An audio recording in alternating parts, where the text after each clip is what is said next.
Type 1 diabetes যাদের, তাদের তো ইনসুলিন উৎপাদন হয় না, এখন তো ইনসুলিন দিতে হয়। এটা কি মানে কোনো আছে মানে কোনো পরামর্শ আছে যে ইনসুলিন উৎপাদন হতে পারে? আল্লাহ তাআলা অটোমোশনে চালান সবকিছু, যে আপনার ভিতরে অলরেডি ইনস্টল করে দিছে একজন ডাক্তার, তার কাজই হচ্ছে অলওয়েজ রেকি করে আপনাকে দেখা। আল্লাহ হও বললে হয়, কিন্তু আমরা হও বললে হবে না, আমাদের ভিতরে ক্রিয়েট করে ওইটার জন্য সকল চেষ্টা নিয়োজিত করার পরে হবে। আসসালামু আলাইকুম স্যার। আসসালামু আলাইকুম, আমি খুলনা থেকে আসছি স্যার। আমার একটা প্রশ্ন ছিল, প্রশ্নটা হচ্ছে যারা মানে টাইপ 1 ডায়াবেটিস যাদের, তাদের তো ইনসুলিন উৎপাদন হয় না, এখন তো ইনসুলিন দিতে হয়। এটা কি মানে কোনো আছে মানে কোনো পরামর্শ আছে যে ইনসুলিন উৎপাদন হতে পারে, বা নাকি ইনসুলিন এইভাবে দিতেই? প্রশ্ন করেছেন, আলহামদুলিল্লাহ। এইভাবে ইনসুলিন দিয়েই যেতে হবে? ইনসুলিন দিতে দিতে তো অনেক সমস্যা হচ্ছে, এই জন্য মানে যদি কোনো সমাধান থাকে আপনাকে। খুব সুন্দর প্রশ্ন করেছেন। তবে এই যে জন কানাডা ভাইয়ের ভিডিওটা আপনারা দেখে থাকলে, ওনার ইনসুলিন তৈরি হতো না, এখন হচ্ছে। আর অনেক রোগী আমাদের যাদের সিপেপটাইড একদমই কম ছিল তাদের হচ্ছে, কিন্তু যেই নিয়ম মেনে আপনারা সুস্থ হচ্ছেন, সেম একই নিয়মে ইনসুলিন তৈরির ক্ষমতা বাড়ে। এখন কার কতটা বাড়বে বলতে পারবো না, তবে বাড়ে। এরকম অনেক রোগী আছে যাদের বেড়েছে সিপেপটাইড, এবং যাদের ইনসুলিন ডিপেন্ডেন্ট তারা এখন উইদাউট ইনসুলিন ভালো আছেন, এরকম অনেকে আছে। কিন্তু ওই যে কিভাবে ভালো হবে, ধরেন আমার বডিতে আল্লাহ তাআলা একজন ডাক্তার দিয়েছেন, তার নাম হচ্ছে আপনার ইমিউন সিস্টেম। আপনার বডিতে হাড় ভেঙে গেলে কে জোড়া লাগায়? Orthopaedics doctor. কিন্তু যখন অর্থোপেডিক্স ডাক্তারের জন্ম হয় নাই, তার দাদা জন্ম হয় নাই, তার দাদা জন্ম হয় নাই, যখন পৃথিবীতে ডাক্তার প্রজাতি জন্ম হয় নাই, তখন যখন হাড় ভাঙছে তখন জোড়া লাগাইছে কেডা? আল্লাহ। আর এখন হাড় ভাঙলে জোড়া লাগায় কেডা? ও আল্লাহ আইসা জোড়া লাগায় না। আর প্রতিটা মানুষের ভিতর আল্লাহ অটোমোশন দিচ্ছেন। এখন আল্লাহ যদি আইসা সবার জোড়া লাগাতে যায় তো ঝামেলা হইয়া যাবে। আমার কথা বুঝতে পারছেন? আল্লাহ তাআলা অটোমোশনে চালান সবকিছু, যে আপনার ভিতরে অলরেডি ইনস্টল করে দিছে একজন ডাক্তার, তার কাজই হচ্ছে অলওয়েজ রেকি করে আপনাকে দেখা।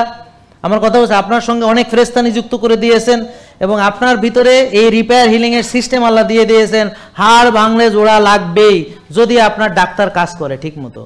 এটা হলো আপনার ইমিউন সিস্টেম। Do understand? আমার কথা বুঝেন নাকি বুঝেন নাই?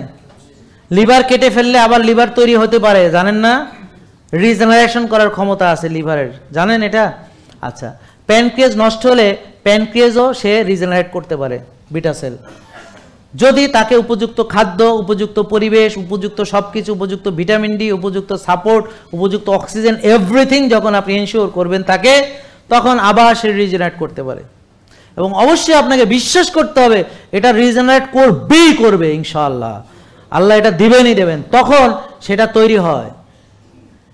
ওদিনে যেমন একটা লোকের গল ব্লাডার কেটে ফেলা দিয়েছে, তা আমি গেছি আল্ট্রাসাউন্ড করছে, আমার এক আপা, উনি আমার টিচারও ছিলেন। তা আপু বলতেছে যে দেখো এই রিপোর্টটা আমাকে একজন মানে রেফার করেছে। আমি বললাম কেন, কি হয়েছে? বলে যে এই দেখো, এই যে দেখে কি মনে হচ্ছে? আমি বলে এটা গল ব্লাডার মনে হচ্ছে। বলে হ্যাঁ, তুমি যদি এখন আগের হিস্ট্রি না জানো তাহলে এটাকে তুমি গল ব্লাডার বলবে, কিন্তু ওনার হিস্ট্রি হচ্ছে ওনার গল ব্লাডার কেটে ফেলে দেওয়া হয়েছে। তাহলে কিভাবে হলো? যে বডি আরেকটা গল ব্লাডার তৈরি করে ফেলেছে। কমন বাইল ডাক্ট আস্তে আস্তে এক্সপ্যান্ড হতে হতে গল ব্লাডার, এটাকে বলে সিডো গল ব্লাডার, আরেকটা গল ব্লাডার তৈরি হয়ে গেছে। বডিতে এরকম অনেক কিছু আছে যেটা রিজেনারেট করে। আমার কথা কি ক্লিয়ার? যেমন হাড় ভাঙলে প্রথমে দেখবেন যেই হাড়টা ভেঙেছে চতুর্দিকে যখন হাড়টা জোড়া লাগে এক্সরে করলে দেখবেন এরকম এরকম দুই দিকে, বুঝতে পারছেন? পরে আস্তে আস্তে এটা আবার সমান হয়ে যায়, বুঝতে পারছেন? এটা ঠিক যেভাবে হাড় জোড়া লাগানোর জন্য বডি যেটা করে, রক্ত এখানে জমাট বেঁধে যায়, হ্যাঁ যায় না? এই যে আমি আঙ্গুল চিপে ধরলে, তাহলে এই যে কোয়াগুলেশন ফ্যাক্টরে যাদের ডেফিসিয়েন্সি তাদের হয় না। আমার আঙ্গুল কেটে গেছে, এমনিতে ভালো হয়ে গেছে, কোনো ওষুধ লাগেনি। আচ্ছা, ডায়াবেটিস রোগীর আঙ্গুল কেটে গেছে, ভালো তো হয়নি, গ্যাংগ্রিন হয়েছে, আঙ্গুলও কেটে ফেলতে হয়েছে। যার ইমিউনিটি নাই তার কোনো ওষুধে কাজ হবে না, আর যার ইমিউন সিস্টেম কাজ করে তার জন্য কোনো ওষুধের প্রয়োজন নাই। এখন তাহলে তাকে ভালো খাবার দিতে হবে, সেটা আল্লাহর দেওয়া প্রকৃত খাবার। তাকে রোদ দিতে হবে, তাকে ঘুম দিতে হবে, তাকে ব্যায়াম দিতে হবে, তাকে অক্সিজেন দিতে হবে, পুষ্টি দিতে হবে, শান্তি দিতে হবে, আর তাকে ক্রিয়েট করার চিন্তা দিতে হবে, কারণ ব্রেন থেকে সব কিছু ক্রিয়েশন হয়। দেখেন আমি একটা কথা বলি, এটার ভুল অর্থ নেবেন না। সেটা হলো আল্লাহ তাআলা প্রতিটা মানুষের ভিতরে তার কিছু সত্তা দিয়েছেন। যেমন আল্লাহ ক্রিয়েট করেন, মানুষও চাইলে ক্রিয়েট করতে পারে, তবে সীমিত পর্যায়ে, খুবই সীমিত পর্যায়ে। আমার কথা বুঝতে পারছেন না? কি ক্রিয়েট করতে পারে? যেমন আমি এই ইনস্টিটিউশন একটা তৈরি করেছি, আমার কথা বুঝতে পারছেন?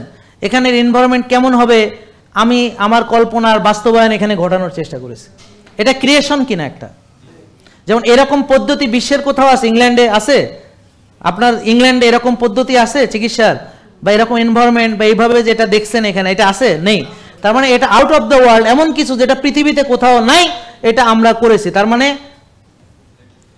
ইমাজিনেশন, সেটার বাস্তবায়ন, সেটার রূপদান, সেটা এখন বাস্তব। ঠিক আছে নাকি? এটা ক্রিয়েশন কিনা? আমরা আল্লাহ হও বললে হয়, কিন্তু আমরা হও বললে হবে না। আমাদের ভিতরে ক্রিয়েট করে ওইটার জন্য সকল চেষ্টা নিয়োজিত করার পরে হবে। যেমন আপনি এখন নিজেকে সুস্থ হিসেবে ক্রিয়েট করতে পারেন কিভাবে? এখন আপনার খাওয়া দাওয়া যেভাবে করলে সুস্থ, তার মতো ব্যায়াম সেভাবে করতে হবে, সেভাবে ঘুমাইতে হবে, সেভাবে শ্বাসের ব্যায়াম করতে হবে, সেভাবে রোদে যেতে হবে, ঘাসে হাঁটতে হবে, then you can create your health. বুঝেন নাই? আপনি আপনার স্বাস্থ্য ক্রিয়েট করতে পারবেন। আর এখন আপনারা ডিজিজ ক্রিয়েট করছেন কিভাবে? ওই অনিয়ম করে, অনিয়ম খেয়ে আপনি ডিজিজ ক্রিয়েট করছেন। তাহলে যে ডিজিজ ক্রিয়েট করতে পারে সে ভালো কিছু ক্রিয়েট করতে পারে না? হ্যাঁ, কিন্তু ভালো কিছু ক্রিয়েট করা অলওয়েজ চ্যালেঞ্জিং, কারণ কেউ এভাবে ভাবে না, চিন্তা করে না এবং করে না। এই জন্যে তার ভাবনা চিন্তা সব কিছু হবে। যেমন ওনাকে যদি উনি এই রুগী হয়ে থাকে, আপনি তাহলে কি হয়েছে? তাহলে সারা জীবন ডাক্তার বলছে তোমার ইনসুলিন তৈরি না, ইনসুলিন নিয়ে বাকি জীবন কাটাবা, কিন্তু কেউ বলেনি যে ইনসুলিন তৈরি হতে পারে শরীরের ভিতরে, কিভাবে চলাফেরা করলে সেটা তাকে কেউ বোঝায়নি। ইনসুলিন তৈরি হয় না এটা তো কেউ বলেইনি। ডায়াবেটিস বেশি, ডায়াবেটিস কমেই না, ওষুধ কতই খায়, কোনো ইনসুলিন দিই তাও কমে না। পরে আপনারা এখানে এসে উনি এখানে এসে জানতে পেরেছেন যে ইনসুলিন তৈরি হয় না। আমাকে উনি বড় আশা নিয়ে এসেছিলেন ইনসুলিন ছেড়ে দেবে, কিন্তু এখানে এসে ওনার মন খারাপ, কেননা আমার ইনসুলিন তৈরি হয় না, এখন তো ইনসুলিন দিতেই হবে, তাহলে তো আমি নিরুপায়। এজন্য অনেক কষ্ট নিয়ে প্রশ্ন করতে এসেছেন। কিন্তু আসল উত্তর হলো you can create yourself. আপনি আপনাকে আবার তৈরি করতে পারবেন। আপনার প্যানক্রিয়াস নতুন তৈরি হবে। আপনি শুধু ভাবুন এবং ব্রেনকে বলুন কি চান, আল্লাহকে বলুন কি চান, তাহাজ্জুদ পড়ে চোখের পানি ফেলে বলুন কি চান এবং চেষ্টা করুন সেভাবে নিয়মকানুন মানুন। আল্লাহ আপনাকে দিবেন। আমার কথা বলছে, আল্লাহ আপনাকে দিবেন। তাহলে আল্লাহ চাইলে প্যানক্রিয়াস দুইটাও দিতে পারেন না? এই বিশ্বাস রাখতে হবে। তাহলে আপনি কেন হতাশ হবেন? তাহলে আপনাকে আল্লাহ চাইলে প্যানক্রিয়াস আরো একটা দিতে পারেন। ঠিক আছে? তাহলে আপনি মোটেই হতাশ হবেন না, তবে দুইটা হবে না শিওর থাকেন, একটাই হবে ইনশাআল্লাহ। ঠিক আছে, থ্যাংক ইউ। আরেকটা আছে এই মাচাল বিল করলে মাথা ব্যথা করে, এটা একটু সমাধান একটু বলুন। এমন ভাবে করবেন যেন না করে, আপনি যতটুকু পারেন ততটুকু করবেন। জেকে লাইফস্টাইল, ওষুধ মুক্ত সুস্থ জীবন।